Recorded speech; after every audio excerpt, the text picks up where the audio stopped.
Throughout this semester, I had the privilege of learning about several different ethnic groups. The grade I made on the pre-test to determine my cultural awareness was a 69, putting me in the unlikely category, which means I did not know my stuff very well. The second post-test was the cultural competency assessment. On this test, I made a 189, putting me into the not very likely category. I took these scores and used them as motivation to get to know different ethnic groups a little more. I dug deeper into the Greek, Hindu, Asian American, and Scottish cultures. Before I begin, let me first tell you a little bit about my cultural background. My name is Kristen Butchert. I was born and raised in the little town of Loganville, Georgia. Go Devils! I am the daughter of the amazing parents, Karen and Dan, who were married in '99 when I was just 5 years old. Since then, I've become the oldest of 5 kids. Haley, Sarah, Daniel, and Matthew. And yes, Daniel and Matthew are twins. I am currently engaged to my amazing boyfriend of 5 years. We will be getting married in October of 2016. I am the dog mom of 2 amazing puppies, Jazz and Faith. I come from a large family, but we are all very Americanized, moved away from our ancestral background. No one really knows where the family line begins. There are rumors about maybe Ireland and maybe Dutch, but no one knows for sure. I take this as my drive to learn more about different ethnic groups because I find them so intriguing. The Scottish Festival was my favorite festival that I attended. When you walked in, it was as if walking into another country. To the right, you had Scottish games being played. The game that we got to witness was called the sheaf toss, a weighted bag of straw.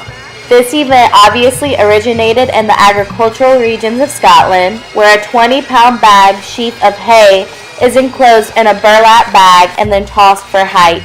Each competitor uses their own 3-tinned fork to toss the bag. Competitors are given 3 chances to clear the bar at height.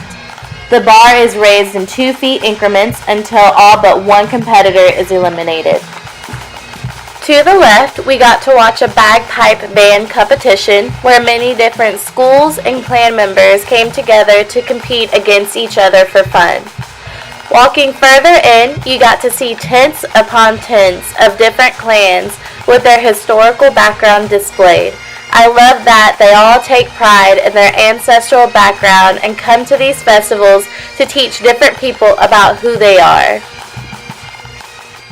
I got the privilege of interviewing Lolita Ramos, a Hindu woman from Guyana that I work with. It's about 80% of the Indians' population regarding themselves as the Hindu, as 30 million more Hindus live outside of the India. There are a total of 9 million Hindus worldwide, making Hinduism the third largest religion after Christianity and Muslim. The site of Om, like the Hindus, when they're about to pray, they meditate, and at first that they go and they start saying like Om Namah Shivaya. So that's the meaning of the Om. So what are the bananas for that you have here? Bananas, what we do, what the Hindu does, even though you go to the temple, the mandir, like I just said, you cannot go without not offering any fruits to the devotees. Okay. So, meaningly, when you go to the temple, like this right here is a temple, or a mandir. When you go to a mandir, there's big Hindu mandir that you go into. So if you don't take offering, it don't look good because they will look out for something for you to go and devote yourself to. So you want always to give. And even though like here, you see like there is money there. Okay? Oops, sorry. here. So when you finish do your offering prayers, you donate whatever you wanted to donate to the temple. Okay? And now it gives you blessing into your home and always make you succeed in life, and you always have, you never go down. Okay? And then the Hindus now, like for married women, which is I am one for 16 years, you will want to know what's the red on the forehead and the red on the middle of the forehead and on the forehead. It's represent of the symbol of your marriage, that you're a married woman. And that's why you see all the Indians who have the reds on the forehead or wherever. That's meaning that they're married. And in the Hindu, when you're getting married, your husband has to apply it 7 times on your forehead. So meaning you wear that until God depart life. And if I die, my husband on the day of my funeral, he has to bring it back down 7 times.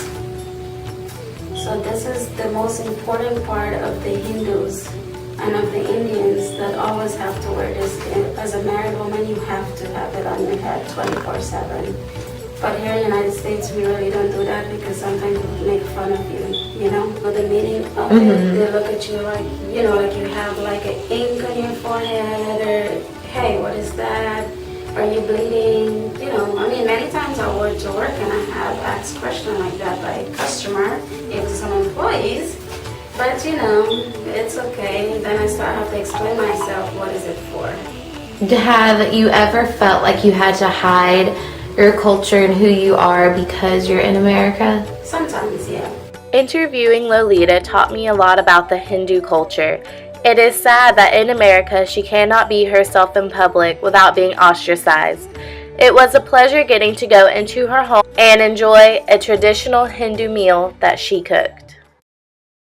I also got to attend the annual Greek festival in Atlanta, where we got to try some amazing food. And we got to look at beautiful handmade jewelry. And lastly, I got to attend the Asian festival, where we saw some beautiful dance performances